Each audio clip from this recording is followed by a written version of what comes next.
25वां अध्याय। देवहूति का प्रश्न तथा भगवान कपिल द्वारा भक्ति योग की महिमा का वर्णन। सूत जी, तत्वों की संख्या करने वाले भगवान कपिल साक्षात अजन्मा नारायण होकर भी लोगों को आत्मज्ञान का उपदेश करने के लिए अपनी माया से उत्पन्न हुए थे।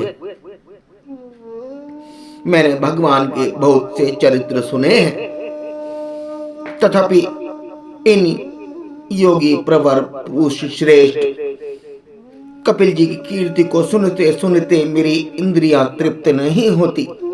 सर्वथा स्वतंत्र श्री हरि अपनी योग माया द्वारा भक्तों की इच्छा के अनुसार शरीर धारण करके जो जो लीलाएं करते हैं वे सभी कीर्तन करने योग्य हैं। अतः आप मुझे वे सभी सुनाइए, उन्हें सुनने की बड़ा ही श्रद्धा है। सूत जी कहते हैं, मुने, आपकी ही भांति जब विदुर ने भी यह आत्मज्ञान विषयक प्रश्न किया तो श्री व्यास जी के सखा भगवान मैत्रेय जी प्रसन्न होकर इस प्रकार कहने लगे। श्री मैत्रेय जी ने कहा, विदुर जी, पिता के मन में चले जाने पर भगवान कपिल जी की माता का प्रिय करने की इच्छा से उस बिंदुसर तीर्थ में रहने लगे। एक दिन तत्व समूह के पारदर्शी भगवान कपिल कर्म कलाप से विरत हो आसन पर विराजमान थे। उस समय ब्रह्मा जी के वचनों का स्मरण करके देवहूति ने उनसे कहा। देवहूति बोली, भूमन प्रभो, इन दुष्ट इंद्रियों की विषय लालसा से मैं बहुत ऊब गई हूं और इनकी इच्छा पूरे करते रहने से ही घोर अज्ञान अंधकार में पड़ी हुई हूं। अब आपकी कृपा से मेरी जन्म परंपरा समाप्त हो चुकी है। इसी से इस दुरस्तर अज्ञान अंधकार से पार लगाने के लिए सुंदर नेत्र रूप आप प्राप्त हुए हैं। आप संपूर्ण जीवों के स्वामी भगवान आदि पुरुष हैं तथा अज्ञान अंधकार से अंधे पुरुषों के लिए नेत्र स्वरूप सूर्य की भांति उदित हुए हैं। देव, इन देह घे आदि में मैं मेरेपन का दुराग्रह होता है, वह भी आपका ही कराया हुआ है। अतः अब आप मेरे इस महामोह को दूर कीजिए। आप अपने भक्तों के संसार रूप वृक्ष के लिए कुठार के समान हैं। मैंने प्रकृति और पुरुष का ज्ञान प्राप्त करने की इच्छा से आप शरणागत वत्सल की शरण में, अतः अब आप मेरे इस महामोह को दूर कीजिए। आप अपने भक्तों के संसार रूप वृक्ष के लिए कुठार के समान हैं। मैंने प्रकृति और पुरुष का ज्ञान प्राप्त करने की इच्छा से आप शरणागत वत्सल की शरण में आई हूं। आप भागवत धर्म के जानने वालों में सबसे श्रेष्ठ हैं। मैं आपको प्रणाम करती हूँ। माँ बोल रही बेटे से भगवान से बोल रही। श्री मैत्रेय जी कहते हैं, इस प्रकार माता देवहूति ने अपनी जो अभिलाषा प्रकट की वह परम पवित्र और लोगों को मोक्ष मार्ग में अनुराग उत्पन्न करने वाली थी। उसे सुनकर आत्मज्ञ सत्य पुरुषों की गति श्री कपिल जी उसकी मन ही मन प्रशंसा करने लगे और फिर मंद मुस्कान से सुशोभित मुखराबिंद से इस प्रकार कहने लगे। भगवान कपिल ने कहा, माता, यह मेरा निश्चय है कि अध्यात्म योग ही मनुष्य के अत्यंत कल्याण का मुख्य साधन है। जहां दुख और सुख की सर्वदा निवृत्ति हो जाती है। साध्वी, सब अंगों से संपन्न उस योग का मैंने पहले नारद आदि ऋषियों के सामने उनकी सुनने की इच्छा होने पर वर्णन किया था। वही अब मैं आपको सुनाता हूं। इस जीव के बंधन और मोक्ष का कारण मन ही माना गया है। विषयों में आसक्त होने पर भी बंधन का हेतु होता है और परमात्मा में अनुरक्त होने पर वही मोक्ष का कारण बन जाता है। जिस समय यह मन, मैं और मेरेपन के कारण होने वाले काम, लोभ आदि विकारों से मुक्त एवं शुद्ध हो जाता है, उस समय वह सुख दुख से छूटकर सम अवस्था में आ जाता है। जब जीव अपने ज्ञान, वैराग्य और भक्ति से युक्त हृदय से आत्मा को प्रकृति से परे एकमात्र अद्वितीय भेद रहित स्वयं प्रकाश, सुख अखंड और उदासीन, सुख दुख शून्य देखता है तथा प्रकृति को शक्तिहीन अनुभव करता है, योगियों के लिए भगवत प्राप्ति के निमित्त सर्व आत्मा श्री हरि के प्रति की हुई भक्ति के समान और कोई मंगलमय मार्ग नहीं है। विवेकी जन संग या आसक्ति को ही आत्मा का अच्छेदन बंधन मानते हैं, किंतु वही संग या आसक्ति जब संत पुरुषों, महापुरुषों को प्रति हो जाती है तो मोक्ष का खुला द्वार बन जाती है। जो लोग सहनशील, दयालु, समस्त देहधारियों के आकरण हेतु किसी के प्रति भी शत्रु भाव न रखने वाले, शांत सरल स्वभाव और सत्य पुरुषों का सम्मान करने वाले होते हैं, जो मुझसे अनन्य भाव से दृढ़ प्रेम रखते हैं, मेरे लिए संपूर्ण कर्म तथा अपने सगे संबंधियों का भी त्याग देते हैं और मेरे परायण रहकर मेरी पवित्र कथाओं का श्रवण कीर्तन करते हैं तथा मुझ में ही चित्त लगाए रहते हैं, उन भक्तों को संसार के तरह तरह के ताप कोई कष्ट नहीं पहुंचा सकते। साध्वी, ऐसे ऐसे सर्व संपन्न परित्यागी महापुरुष भी साधु होते हैं। तुम्हें उन्हीं के संग की इच्छा करनी चाहिए, क्योंकि वे आसक्ति से उत्पन्न सभी दोषों को हर लेने वाले हैं। सत्य पुरुषों के समागम से मेरे पराक्रमों का यथार्थ ज्ञान करने वाली तथा हृदय और कानों को प्रिय लगने वाली कथाएं होती हैं। उनका सेवन करने से ही शीघ्र ही मोक्ष मार्ग में श्रद्धा, प्रेम और भक्ति का क्रमश विकास होगा। फिर मेरी सृष्टि आदि लीलाओं का चिंतन करने से प्राप्त हुई भक्ति के द्वारा लौकिक एवं पारलौकिक सुखों को वैराग्य हो जाने पर मनुष्य सावधानी पूर्वक योग के भक्ति प्रधान सरल उपायों से सम्माहित होकर मनोनिग्रह के लिए यत्न करेगा।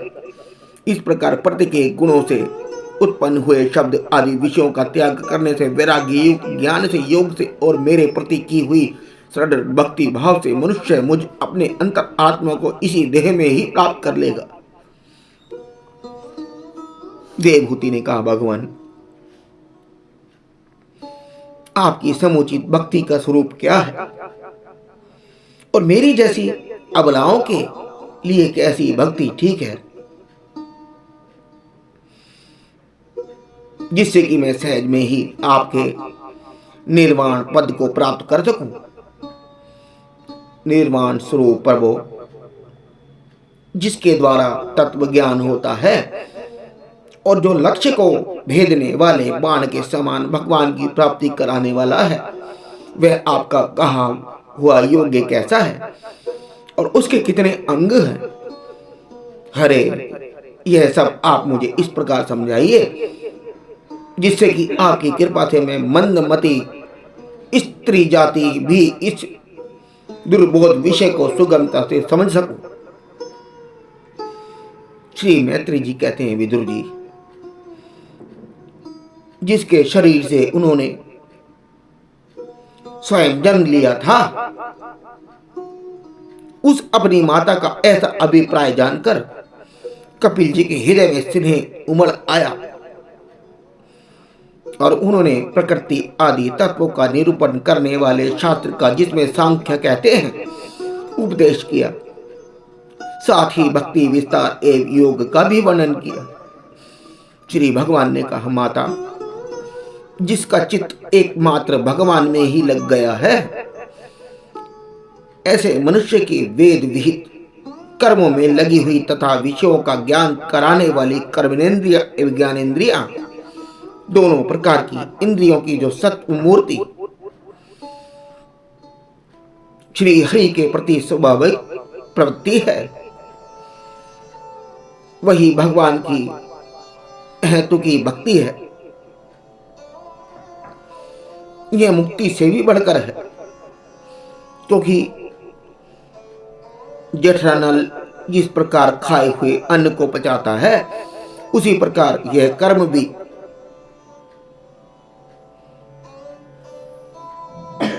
कर्म संस्कारों के भंडार रूप लिंग शरीर को भी तत्काल भस्म कर देती है। मेरी चरणों में सेवा में प्रति रखने वाले और मेरी ही प्रसन्नता के लिए समस्त कार्य करने वाले कितने भी बड़भागी भक्त जो एक दूसरे से मिलकर प्रेम पूर्वक मेरे ही पराक्रमों की चर्चा किया करते हैं, मेरे सहित एक ही भाव सायुज्य मोक्ष भी इच्छा नहीं करते, वे साधुजन अरुण नयन एवं मनोहर मुखरा बिंद से युक्त मेरे परम सुंदर और वरदायक दिव्य रूपों की झांकी करते हैं और उनके साथ प्रेम संभाषण भी करते हैं, जिसके लिए बड़े बड़े तपस्वी भी लालयित रहते हैं। दर्शनीय अंग प्रत्यंग उदार हास विलास मनोहर चितवन और सुंदर वाणी से युक्त मेरे उन रूपों की माधुरी में उनका मन और इंद्रियां हविर्भू बुलस्य को समर्पित की। बुल्ह को उनके अनुरूप गति नाम की कन्या दी। कृतु के साथ परम साध्वी क्रिया का विवाह किया। भृगु जी को ख्याति और वशिष्ठ जी को अरुंधति समर्पित की। कहां से आ गया?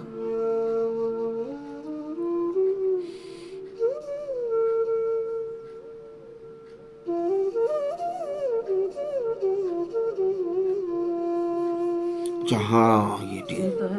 नहीं सही नहीं है, रुक मेरी समझ में नहीं आया ना।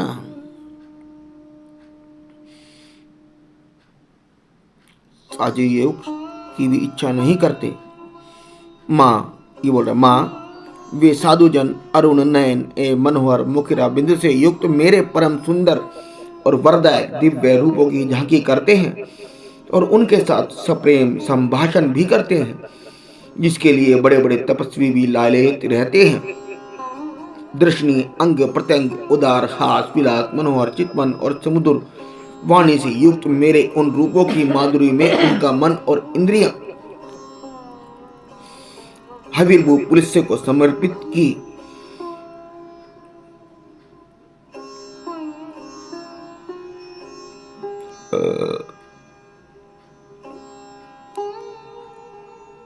अच्छा, पुलिस को समर्पित की। पुलह को उनके अनुरूप गति नाम की कन्या दी। कृतु के साथ परम साध्वी क्रिया का विवाह किया। भृगु जी को ख्याति और वशिष्ठ जी को अरुंधति समर्पित की। अथर्वा ऋषि को शांति नाम की कन्या दी, जिसमें यज्ञ कर्म का विस्तार किया जाता है। शांति अहंकार सब इसमें ही है। जिसमें यज्ञ कर्म का विस्तार किया जाता है।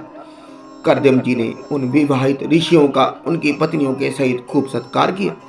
विदुर जी, इस प्रकार विवाह हो जाने पर वे सब ऋषि कर्दम जी की आज्ञा ले अति आनंद पूर्वक अपने अपने आश्रमों को चले गए।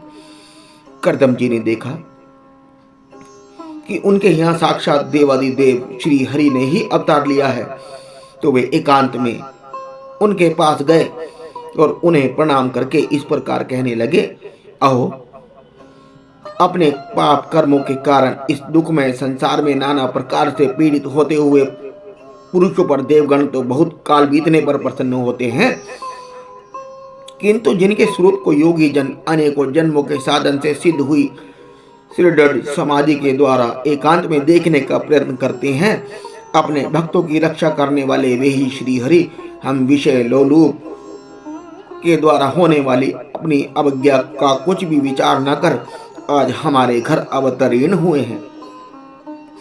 आप वास्तव में अपने भक्तों का मान बढ़ाने वाले हैं। आपने अपने वचनों को सत्य करने और सांख्य योग का उपदेश करने के लिए ही मेरे यहाँ अवतार लिया है।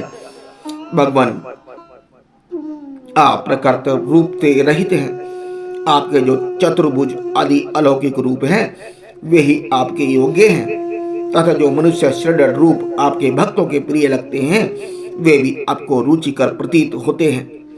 आपका पाद पीठ तत्व ज्ञान की इच्छा से विद्वानों द्वारा स्वर्ग वंदनीय है तथा आप ऐश्वर्य वैराग्य यश ज्ञान वीर्य और श्री इन ऐश्वर्य से पूर्ण है। मैं आपकी शरण में हूँ। भगवान आप परब्रह्म हैं। सारी शक्तियां आपके अधीन हैं। प्रकृति पुरुष महतत्व काल त्रिविध अहंकार समस्त लोक एवं लोकपालों के स्वरूप में आप ही प्रकट हैं तथा आप सर्वज्ञ परमात्मा ही इस सारे प्रपन्न को चेतन शक्ति के द्वारा अपने में ही लीन कर लेते हैं। अतः इन सब से भी परे आप ही हैं। मैं आप भगवान कपिल की शरण लेता हूँ। प्रभु आपकी कृपा से मैं तीनों ऋणों से मुक्त हो गया हूँ और मेरे सभी मनोरथ पूर्ण हो चुके हैं। अब मैं संन्यास मार्ग को ग्रहण कर आपका चिंतन करते हुए शोक रहित होकर विचरूंगा। आप समस्त प्रजाओं के स्वामी हैं, अतएव इसके लिए मैं आपकी आज्ञा चाहता हूँ। श्री भगवान ने कहा, मुनि, वैदिक और लौकिक सभी कर्मों के संसार के लिए मेरा कथन ही प्रमाण है। इसलिए मैंने जो तुमसे कहा था कि मैं तुम्हारे यहाँ जन्म लूंगा, उसे सत्य करने के लिए ही मैंने यह अवतार लिया है। इस लोक में मेरा यह जन्म लिंग शरीर से मुक्त होने की इच्छा वाले मुनियों के लिए आत्मदर्शन की उपयोगी प्रकृति आदि तत्वों का विच्छेदन करने के लिए ही हुआ है। आत्मज्ञान का यह सूक्ष्म मार्ग बहुत समय से लुप्त हो गया है। इसे फिर से प्रवृत्ति करने के लिए ही मैंने यह शरीर ग्रहण किया है। ऐसा जानो मुने, मैं आज्ञा देता हूँ, तुम इच्छा अनुसार जाओ और अपने संपूर्ण कर्म मुझे अर्पण करते हुए दुर्जय मृत्यु को जीत कर मोक्ष पद प्राप्त करने के लिए मेरा भजन करो। मैं स्वयं प्रकाश और संपूर्ण जीवों के अंतःकरणों में रहने वाला परमात्मा ही हूँ। अतः जब तुम विशुद्ध बुद्धि के द्वारा अपने अंतःकरण में मेरा साक्षात कर लोगे, तब सब प्रकार के शोकों से छूटकर निर्भय पद मोक्ष प्राप्त कर लोगे। माता देवहूति को भी मैं संपूर्ण कर्मों से छुड़ाने वाला आत्मज्ञान प्रदान करूंगा, जिससे यह संसार रूप भय से पार हो जाएगी। श्री मैत्री जी कहते हैं, भगवान कपिल के इस प्रकार कहने पर प्रजापति कर्दम जी उनकी परिक्रमा करके प्रसन्नता पूर्वक वन को चले गए। वहां अहिंसामय संन्यास धर्म का पालन करते हुए वे एक मां श्री भगवान की शरण हो गए तथा अग्नि और आश्रम का त्याग करके निसंग भाव से पृथ्वी पर विचरने लगे। जो कार्य कारण अतीत है, सत्व आदि गुणों का प्रकाशक एवं निर्गुण है और अनन्य भक्ति से ही प्रत्यक्ष होता है और परब्रह्म में उन्होंने अपना मन लगा लिया। वे अहंकार ममता और सुख दुख आदि इन दो द्वंद्वों से छूटकर समदर्शी भेद दृष्टि से रहित हो गए।